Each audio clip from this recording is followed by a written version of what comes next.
Hey guys, welcome to another episode of Amber Unfiltered. Today I wanted to talk about a very sensitive / controversial topic. I wanted to debunk the myth about fast black girls, but before I do that, don't forget to like, comment, and subscribe. Also, if you want to cash at me at AmberUnfilteredShow, that'd be greatly appreciated. So this is a very heavy recording session. The one before that was heavy too, but these topics were on my heart. I feel called to talk about them. I don't know why, but I can't get it out of my mind, so I need to share it with you guys. So this one might be a little bit more challenging to watch than the other one that I just made, which is family estrangement or black families that deal with estrangement. So I forget how this topic came to my mind.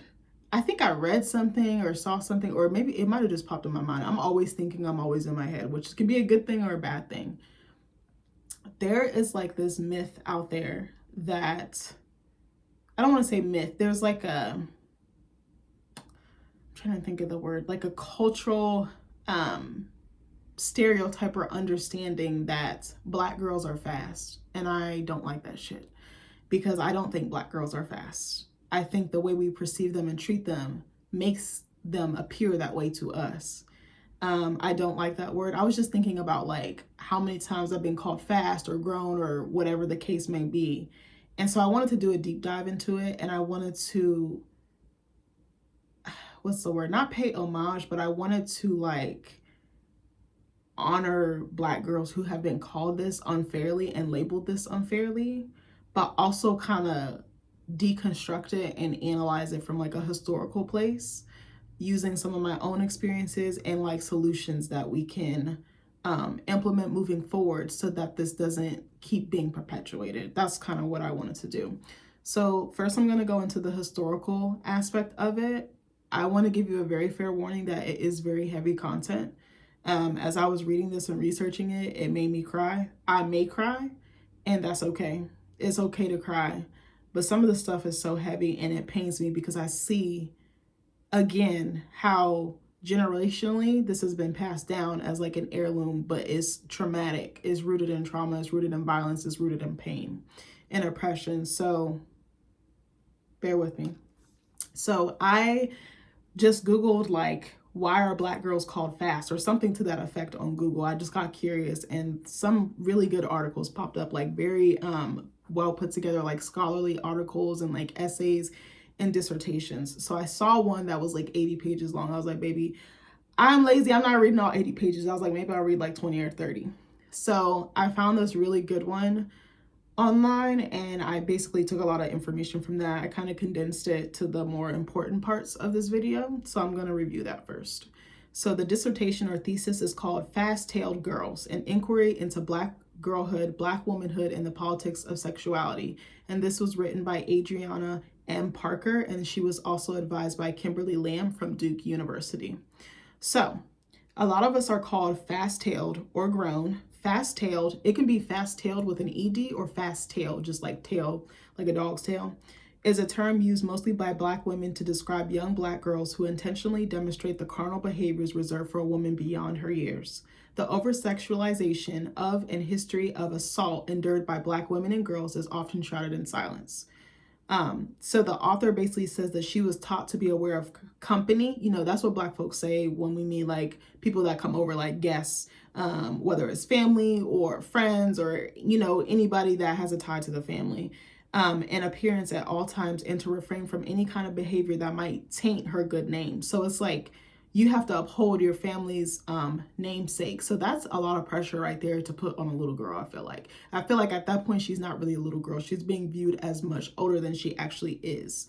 And that also could speak to like adultification of black girls, which is like treating a child, especially a minority, typically black children, older than they actually are. I feel like we do this with boys too, but I really wanted to focus on girls in this video. Maybe I should make a follow-up video for boys as well. Maybe that might be an idea.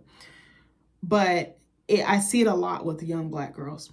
And I probably have been guilty of doing this by association because it's so embedded in my culture. I almost didn't know any better or different. But a lot of girls, when we first hear that, we're like, what the f does that mean? Like, you kind of get the connotation, but you're like still not sure what it means. So, what was I gonna say? So this part is gonna get a little heavy, forgive me. I don't really like saying the word slavery, but in this video, it will kind of make sense as to why I need to say it. I usually try to say enslavement because I feel like slavery implies that we had a choice. We didn't. We were kidnapped and taken. That's, that's just my thought on that. So chattel slavery in the United States, spanning from 1619 to 1865, is almost always thought of as the period in history where society's first conception of ideas about Black female sexuality took place. However, as documented in the travel journals of many European explorers, Black women were victims of assumption and myth regarding their sexuality long before traveling through the Middle Passage. Deborah Gray White states that English settlers regarded the nudity and widespread polygamy of African peoples as lewdness and untamed sexual prowess by both Black men and women due to the lack of adjustment to weather on the African continent, as well as a misunderstanding of African societies. So they made assumptions. These women were automatically assumed to be overtly sexual, having no control of their sexuality. By the time Black women had been forced into slavery in the United States, the Caribbean, and South America, two prominent polarized stereotypes about their sexuality had been formed: Mammy and Jezebel. As I was doing research, because I'm actually going to be talking about this for my honors course, because we have to do a research project, there is another one called Sapphire, but it didn't appear in this article. I just wanted to throw that out there. So, yes, those are the two stereotypes, Mammy and Jezebel. A lot of us know what those mean, but I'm going to break it down for you guys later. So this complicated set of myths about Black womanhood as articulated by Gray White would not only justify violence against enslaved women, but also create near impossible expectations for Black women to abide by in the future. Completely agree. So we're going to break down what the word Mammy means. This is a very heavy term. It has derogatory connotations for the most part. Again, please be mindful as you watch this video. This is more like an educational video. I'm not licensed by any stretch of the imagination, but this beautiful Black woman was able to condense her research and make it into something cohesive. At least I believe she's Black. I'm not sure. I probably should have looked that up. Mammy is a term derived from the word mother. She was basically a caricature of an obedient, caretaking, enslaved woman for the white family. She was typically portrayed as grandmother-like, dark-skinned, overweight, and almost always desexualized. She was a servant to the slave master's family, responsible for keeping house and most often caring for white children. Gray White states she was a woman completely dedicated to the white family, especially the children of that family. She was the house servant who was given complete charge of domestic management. She served also as a friend and an advisor. In short, she was the surrogate mistress and mother. She basically was. And then I think I did read something that said she often had children of her own, but because she was so busy taking care of her I hate to say the word owner. She was so busy taking care of her slave master's family that she really didn't have time to take care of her kids. So as a result, they became neglected. And I feel bad because it's like she had no choice. She had no say-so or autonomy. So then the Jezebel on the other end of the spectrum was the complete opposite of the Mammy archetype. She was considered immoral, lascivious, and seductive to the master. She is perhaps the most recognizable stereotype in regards to Black womanhood and sexuality. She is the adult version of the fast-tailed girl, its historical justification, and a site at which the intersections between racism and sexism intersect. Much like Mammy, Jezebel finds her conceptualization on the plantation. Black women's reproductive capacities were a tool for the economic advancement of slaveholders. This need for reproduction on the plantation will be twisted to mark Black women as promiscuous and morally loose. According to Gray White, the slave auction block is the site where these beliefs and the image of the Jezebel began to take shape, justifying this exploitation. On the auction block, slave women and girls were barely clothed so that potential buyers could examine them and determine their reproductive capabilities. This part pissed me off, I'm sorry. In the hands of the slave master, the punishments of female slaves were sexually suggestive. Slave women were required to strip naked before being whipped in front of an audience of other slaves on the plantation, which I feel like you basically beating someone into submission because they have no rights, they have no other choice. That kind of broke me up a little bit when I was reading it the first time. In fact, some slave owners were documented to have received sexual pleasure, from beating their female slaves. By White's articulation, the conditions under which bonded women lived and worked helped imprint the Jezebel image on the white mind. In these ways, the image of the Jezebel in chattel slavery functioned to demonize Black women and at the same time make them desirable, but not as a means to exercise their own sexual agency. Jezebel was a slave woman who had a sexual energy so strong it was capable of seducing her master. I don't believe that shit for a second, excuse me.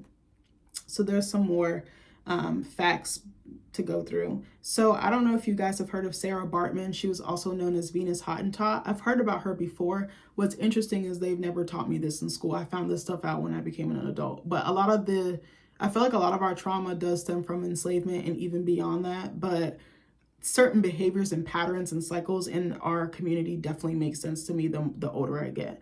So Sarah was a woman from the Khoisan tribe, I'm not sure if I said that correctly, in South Africa, who was placed in freak show exhibits across Europe from about 1810 to 1815, so 5 years of exploitation. The object on display was her buttocks. During her time in the exhibits, she was poked and prodded like she's a fucking animal at the zoo, but she's not, by onlookers as they attempted to determine if her buttocks were real because they were perplexed by her mere existence, again fetishizing Black women for their pleasure and curiosity. Sarah Bartman speaks to the lack of humanity bestowed upon Black women, the development of body parts typically associated with sexuality. Lips, derrieres, breasts, hips, thighs were used as a means to over-sexualize Black women. The fast-tailed girl is one who rejects the politics of respectability, quote unquote, and dives into sexual exploration well before it is deemed appropriate by dominant society. Her appearance is immoral and immodest. She is too grown and enjoys the pleasures of only adults capable of managing its possible consequences. She is confident, perhaps too confident, in smelling herself, which basically means like you feel good about yourself. You're letting people know like I'm confident, I'm here, like I'm like in your face, like I look good. What did Victoria Monet say? I look fly, I look good, basically that. Or being so self-absorbed, it comes off as feisty and arrogant. She is immature, hot-headed, and even hotter in the pants. And I fucking hate that saying because I'm like, no little girl is just like that. I think she's groomed that way or she's conditioned to be that way. While Black boys are often coddled in the family, Black girls are expected to live up to expectations not required of male children. I also said this in another video. While Black girls are expected to be quiet, obedient, and subservient and punished, and punished when they do not abide by this behavior, Black boys are able to live under this umbrella statement or term, boys will be boys. Even within the Black family, it is evident that racism is not seen as an issue that is important enough to acknowledge in the lives of Black girls. But I do agree with what she said earlier, how sexism and racism tie together, because I definitely seen it in corporate settings. So this also implies Black girls are inherently independent and able to combat the ills of sexism and racism on their own. Couldn't be any farther from the truth. I feel like I got a culture shock when I entered corporate America because I had no idea the two were tethered together. Like, I already have one strike against me because I'm a woman, then I have a second because I'm a Black woman. And then third, I'm considered a minority for both reasons. So it's just a mess. So popular culture and dominant society suggest that Black girls are actually adult women and should be treated as such. This couldn't be any farther from the truth. They're kids just like white girls are kids, or Middle Eastern girls are kids, or Hispanic or Latin girls are kids. But we're not treated that way. We're treated basically like as little adults, and I don't like that. So I couldn't think of, for some reason, my mind was drawing a blank. I feel like sometimes I have really bad memory loss or not a great recollection of my childhood. I was trying to really think of any one scenario and I really couldn't, especially between my birth mom, because I feel like biological moms with their biological daughters tend to put that term on their child or their daughter. There was only one incident I could think about, but I even thought about some of the like rules that I had that my brother might not have had. So one, I remember distinctly being told to cover up, especially in front of older male relatives. And it's like, why don't you tell him not to view me as a sexual object? How about that? How about we start with that first? Number two, I remember always being told not to sit with my legs open, always to cross them. And I was like, baby, that shit hurt.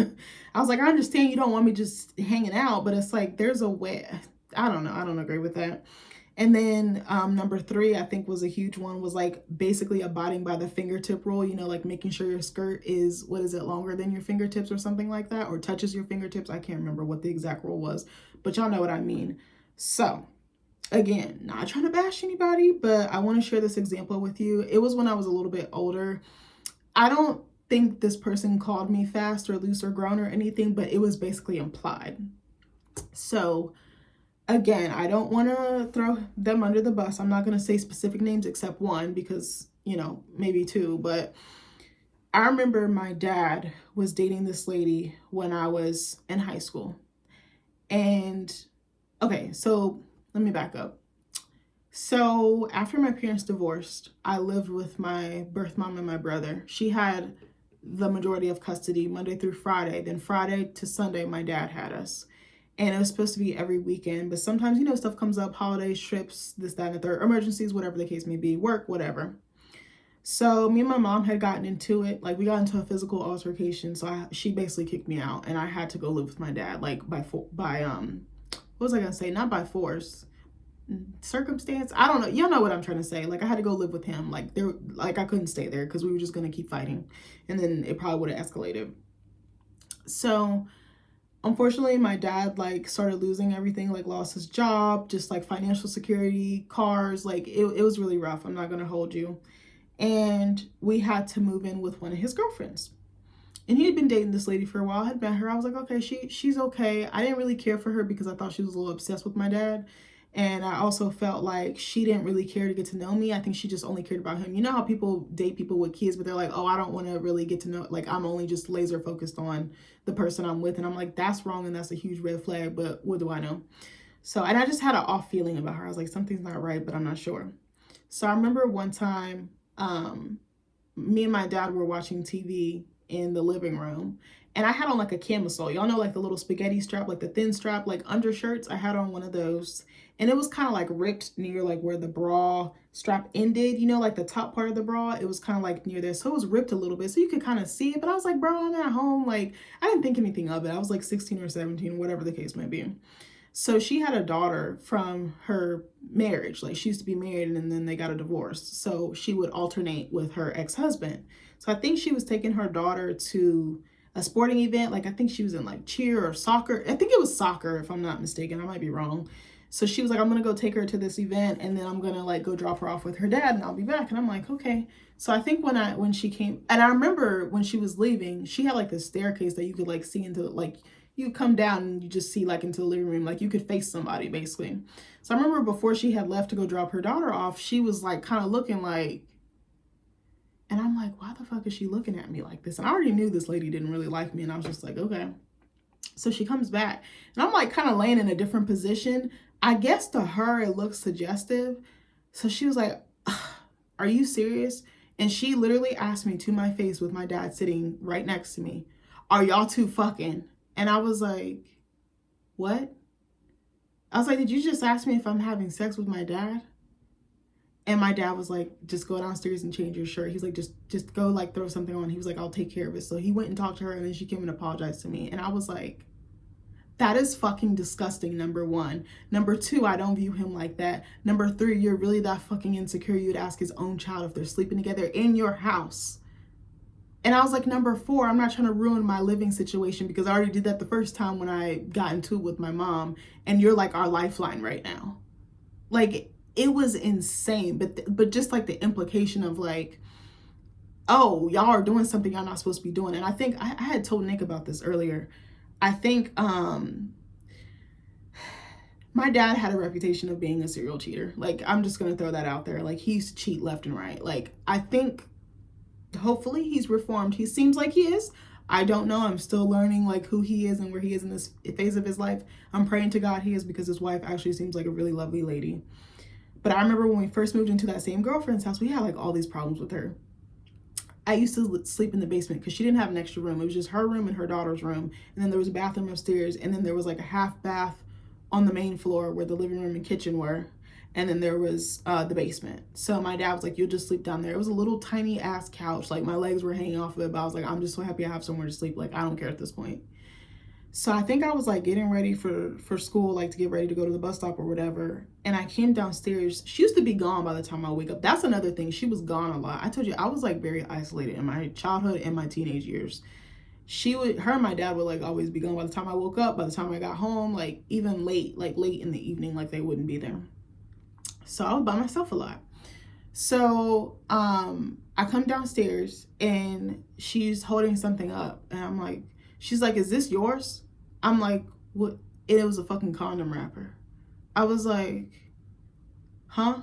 I was like, no. She was like, are you sure you're not fucking bringing guys over? You're not fucking in my house? And I was like, no. And then she was like, that's why you're tired all the time. And I was like, oh my God. I was like, this lady just thinks the fucking worst in me. Like, again, I think she thought I was fast. I think she thought I was loose or grown.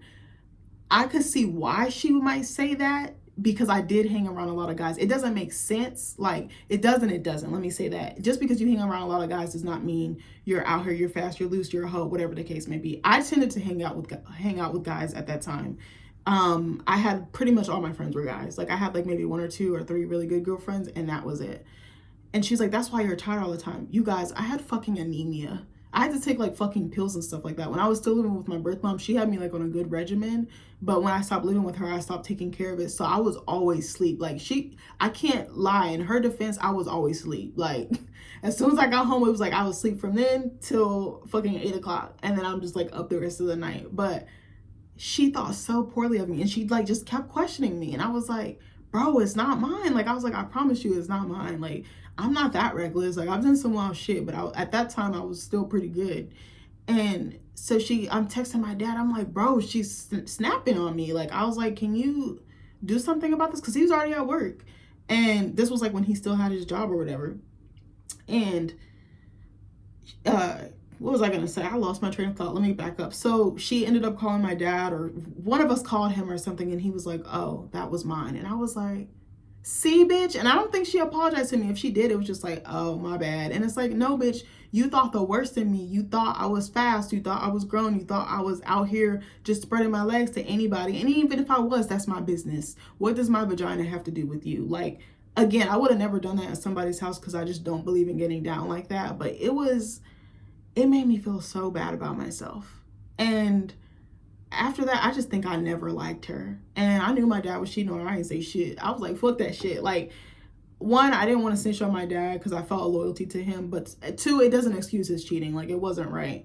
But I was like, that's what you get. Like, that was my mentality, because I was like, baby, you came for me. Don't send for me if I didn't send for you. But now looking back, I realized what he did was wrong. And I kind of feel like he put me in a compromising position because of some of his behaviors. But it's like, why does she think that? And I'm like, would she be okay with someone doing that to her daughter? Like, I feel like she would want to kill them. Like, she would want to come hell or high water about her kid. So why would you do that to someone else's kid? I was like, you didn't even take the time to get to know me. And then you did. And, and then when they broke up, it was a whole fucking thing. I don't want to shit on her too bad. I really hope that she's doing well in life. I hope her daughter's doing well in life. She's probably in college by this point. But I hope that she's worked through her insecurities. I have a sneaky feeling that she probably had trauma from past relationships of like infidelity, like men cheating on her, and then my dad cheating on her, and just like craziness and chaos. But I think she was really insecure. And I was like, I understand how infidelity can take a toll on you and make you question everything. Like, you probably not in your right frame of mind because you've had all this fucked up shit happen to you, so you wonder if something's wrong with you to keep attracting these experiences. So I have grace for her now as an adult, but at that time I wanted to put pause on her. Like, I wasn't gonna fight this lady, but in my mind I was like, I'm with the smoke. Like, but it was just insane. I was like, are you fucking kidding me? Like, I was so blown. I was like, I don't even want to live here anymore, but I have nowhere else to go. Like, if I'll be on the street. Like, I just had to deal with it. Hold on 1 second, guys. Gotta take a sip of water. So, anyway, moving on. So, I have some bullet points that I took from the article and just some stuff that I incorporated. Or, excuse me, it's a separate article, a second article, about how we can rectify this behavior and like healthy solutions, or at least what I feel are healthy solutions. So I got most of these from this article called The War Against Black Girls, Addressing the Adultification Bias by Tunji Reese, I want to say is her name. I might have gotten it wrong. It's Tonjie. I think that's how I read it. So I said having dialogue and conversation like this. I feel like we always say this when it comes to solutions, but if people don't hear it, they don't know. They don't know that the problem exists if we don't talk about it. Number 2, not putting the blame on Black girls, but those who perceive them as fast or grown, because it starts from them. You're putting this label on them without their consent or their permission. They don't even have a clue as to what this word means. You're just throwing it around. Context clues are everything. And unfortunately, a lot of Black girls fortunately and unfortunately, a lot of Black girls are smarter than their age or the way that they carry themselves. So they do get exposed to things quicker. I feel like there's no grace for our childhood. Like, we're just immediately thrown into adulthood, even though it's like we're an adult trapped in a kid's body, if that makes sense. But I'm like, also, number 3, holding men or any other parties, any adults, any maybe older siblings or older family members, extended relatives, accountable for putting that label on them and also perceiving them that way. Because unfortunately, I feel like there's a lot of pedophilia in our community. And it's like, you're giving these men access to these girls. They're able to groom them. They're in close proximity to them. And you're not correcting that man. You're not correcting that man for looking at that girl like she's a grown-ass woman. You're correcting the child when really you need to put that nasty pervert in his place. That's how I feel. And I'm going to stay on that hill to the day I die. That's why I said to my husband, I said, our kids ain't going to be around everybody. I'm telling you that shit right now. He was like, I was like, you damn Skippy. Because I was like, I don't want my child to be molested. I said also, if we, number 4, I think it was, teaching our Black girls to love their body instead of hating it, judging it, or rebuking it altogether. Because you almost feel like an outsider. You're like, damn, I got boobs, I got curves, I got hips, I got this. And it's like, how are you giving someone flack or criticism for something they can't control? It's our genetics. We just naturally happen to be curvier. I can't help it that I got my mom's hips. I can't help it that I got my ancestors' booty or thighs or breasts or whatever the case may be. Like, I literally can't help it. I can't. It's been given to me. It's the DNA pool that I pulled from. How you gonna get mad at me for something that I was born with or grew into? Like, come on, friend. So I said, again, treating Black girls as just that. Kids, girls, children. Can't stress that enough. Not grown-ass women. Not viewing them as an object or a machine either, especially not for your gratification or pleasure. Stop it. You gotta stop. Your mind is sick if you're looking at a child like she's a grown-ass woman. There's something wrong with you. Also, there's some other tips that I think the author Tunji came up with. So she says, by dismantling harmful stereotypes and allowing room for identity affirmation, Black girls can feel a sense of belonging, safety, and acceptance. Identity affirmation can increase personal agency and confidence, protective factors against relationship abuse and sexual violence. Again, agreed.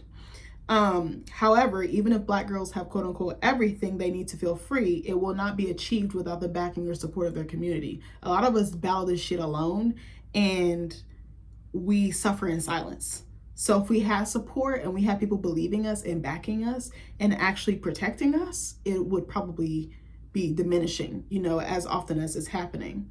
Tunji also says releasing societal pressures, not punishing Black children, particularly girls, harsher than their counterparts, i.e. suspensions, expulsions, or other like severe or excessive disciplinary actions for simple, like infarctions or insubordination. I don't know if I said the first word correctly or if that I even used it in the correct sense, but community building and trauma-informed care, whether that's mental health, life coaching. I'm trying to think what other aspects, like workshops, like self-love workshops and stuff like that. Like I think Dove used to do those. I don't know if they still do them. That's our path to freedom, because we do have a lot of intergenerational stuff or generational stuff that we carry. It's not just the stuff that we have in present day. We're carrying generations worth of pain, worth of trauma, worth of violence, worth of silence, worth of oppression, worth of, sexism, racism. It's all interconnected. I put this bullet point: making the world a safer place for Black girls. I said, when given opportunities to be children and be treated like children, Tunji said this, when given opportunities to be children and be treated like children, Black girls are at less risk for incarceration, relationship abuse, and sexual violence. They are able to explore and play without worrying about undue consequences. And I was like, couldn't have said it better myself, but we don't get the chance to play. We're Susie Homemaker. We're told to raise children, take care of the house, balance bills, be a provider. We don't really get the grace and space to just be. Like, I remember playing outside as a kid, but then I feel like it came with conditions. It was contingent on something else. It was like, oh, you can only do this if you do this. And it's like, but why can't I just go play outside? Like, I look at my niece And I'm like, I'm so happy that she has the type of parents and that she does, and the childhood that she does, because I'm like, she gets to be normal. She just gets to be a kid. She doesn't have to worry about any responsibilities. She doesn't have to grow up faster than she's ready to. And it's like, this stuff is forced on Black girls. So they don't, it's not like you can say anything, because then you're told, oh, you're talking back. Oh, you're getting out of line. Oh, you need to be popped. You need to be put in your place. You can't even advocate for yourself, because you're in the house with family who thinks that this is normal. They think that this is acceptable. And then not even just that, then you have extended family. Don't let there be like aunts, uncles, grandparents, or whoever around telling you, oh, you need to reprimand them. You need to, like, you don't have a voice. That's what I'm trying to get at. And it just keeps perpetuating. And I was like, I want to be so mindful about not doing this with my kids, my son or my daughter, whatever I have. But I don't know. I just feel like deprived. And I wonder if other Black women feel like this or have felt like this. I feel like there's a lot of Black women in my family who have probably gone through this, a lot of my Black girlfriends. I don't know. I think it's going to take like a huge reckoning or something. I don't know, a huge shift, something to wake us up and to get us to change that. But it's really fucking sad, because it shouldn't be happening, but it is. But I don't know. I just really want to talk about this. I actually think I'm going to talk about this for my research project. I don't know if I'm leaning more towards like the sexualization part of it, or just like the adultification, like meaning like carrying yourself like an adult, not even sexually, but like taking care of a household, raising a family, but it's not the family you created, if that makes sense. I want to do something with like Black girls growing up faster than I need to. That's something I really feel passionate about. But yeah, I don't know. I really need to talk about this. I really needed to get it off my chest. Again, please be graceful and kind when you're watching this, because this was also hard to talk about. Again, I don't really see it being talked about. There's probably plenty of content and stuff out there on it, but I haven't seen it talked about in this way, at this length, I should say. And again, like I said earlier, I felt like it was on my heart. Like I felt called to do it. And honestly, low-key, I was like, damn, maybe I should turn the comments off, because I was like, I just know somebody gonna have something crazy to say about this video and the last one. But I was like, at this point, I don't give a fuck. I felt it on my spirit. It feels like divine timing, so I'm going to do it. Whether people like it or not. You know, I'm not trying to be a dick to people, but that's just how I feel. Like I'm not afraid to speak my mind, but I will take constructive criticism, but I'm not gonna back down either. Like, I feel like I've done that my whole entire life, and I'm not doing that shit no more. So anyway, if there's any Black girls currently who are going through this, I see you, I believe you, and I hear you. I love you. I'm sending my love and my arms around you just to hold you and hug you. And if there's any Black women who have gone through this in their childhood and feel like they weren't seen, I see you. For the little girl in me, I see you. I believe you. I love you. And I pray that I break the cycle with my daughter, like point blank, period. But I love you guys. I hope you like this video, and I'll see you next time. Bye.